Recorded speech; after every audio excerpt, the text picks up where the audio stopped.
Hey guys, welcome back to the channel. So today we're going to be doing something different. So I usually am talking about my vlogging setup. You guys know all about my GoPro and how I like to vlog. But this time I've got a friend with me. I've got Dennis, also known as Lao Ocean on YouTube, and we're going to have him talk about his channel for a little bit and then go over his vlogging setup because it is quite different than what we use to vlog. Well, first of all, thank you so much for having me on your channel.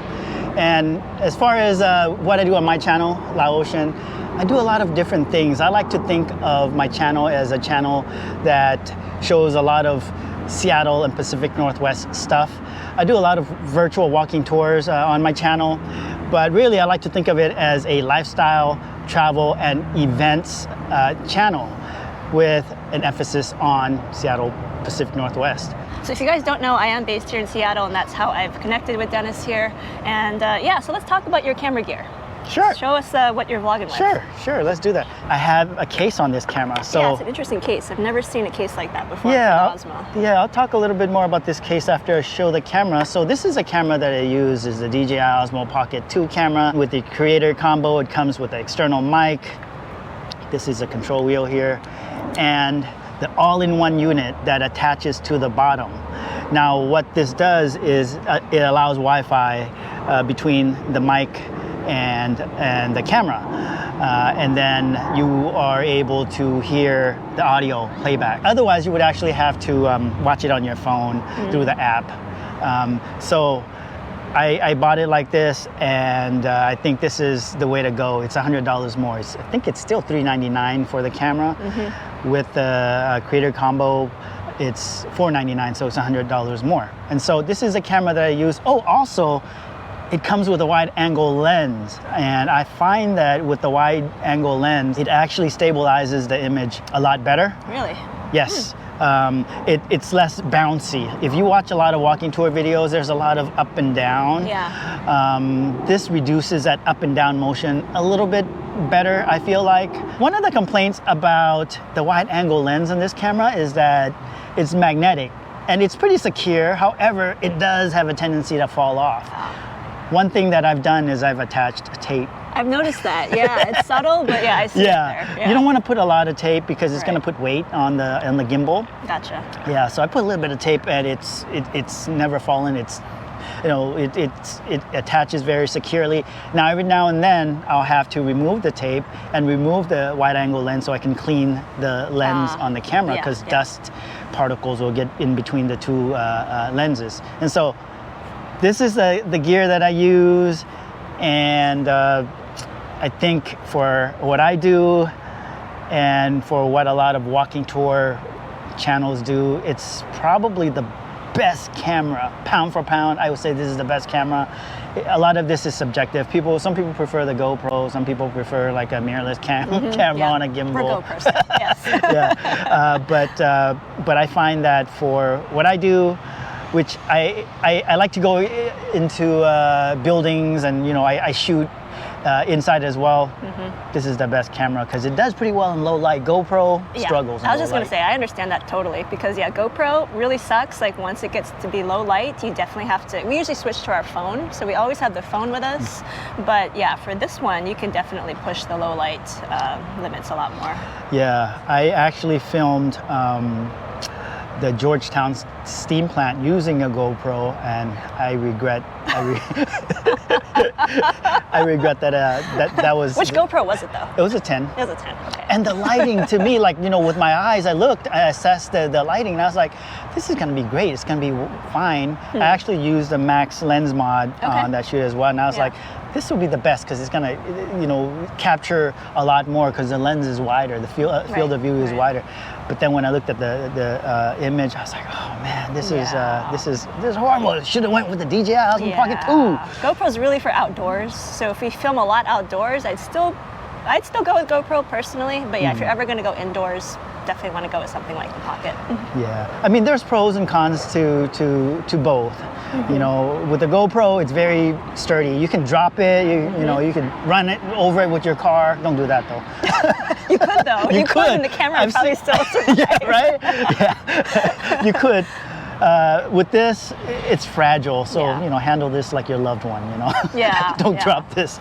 And part of it, of course, is because there's a gimbal. You know, it's a camera with a built-in gimbal. It's very different from a GoPro in that regard, and so you want to be careful with this camera. Now, one thing I have done, and this is when I'm going to talk about this case, is to make it more sturdy. Is I've bought this case here that I'm a big fan of. I've bought a couple of products from this company. They're called Scotty Makes Stuff.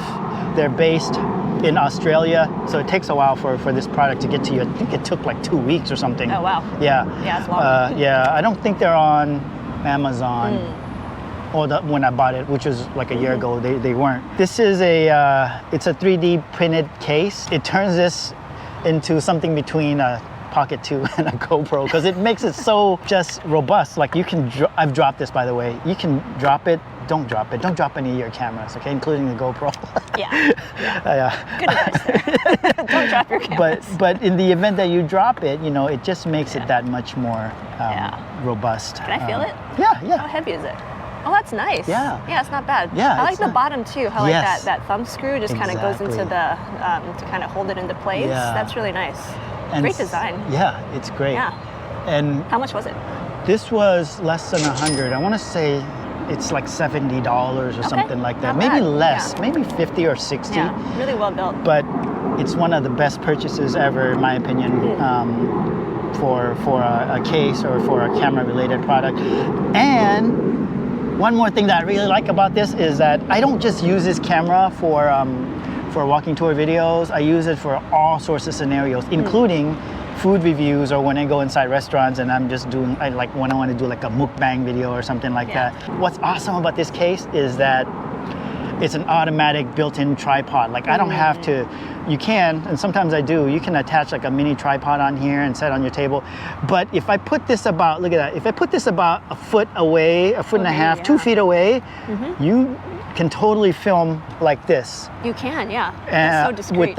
Without having to use a tripod like you're using on your GoPro there. And then I will put my microphone, clip it on my shirt like this. But what I actually have that's even more, I find this more convenient, is I have a magnetic thing. This is a different company. So is it magnetic by itself, or did you have to buy an adapter for the mic? So I bought the magnet from Rode. Okay. And what I learned, had a which is the microphone. I'm learning a lot of new things today. Yeah, from hanging out today, aren't That's cool. Yeah. So I have 3 of these, and they're kind of Okay. pricey. I think, how much are these? I can't remember. $8 maybe. I bought 3 of them. I have this for all my mics, including my Rode Wireless Go 2 mics that we're using on this shoot here, and. The back plate attaches to the little clip here, and then this magnet is super strong. This magnet, if this magnet kisses another magnet, good luck getting them separated. You're gonna have to do some creative stuff like wedge it up against the edge of a table or something, because they're super strong. And so what I like about this magnet is that you have more flexibility as far as where you might want to attach your mic. Like right now, this is pretty much our only option, unless you want to clip it on your shirt. Right in your face. It's windy, guys. It's very windy. Super windy. You're making the video. I have greater flexibility as far as where I might want to put it on my shirt, for instance. Sometimes I'll carry like a bag that crosses my chest like this, and then I can attach it to my bag strap.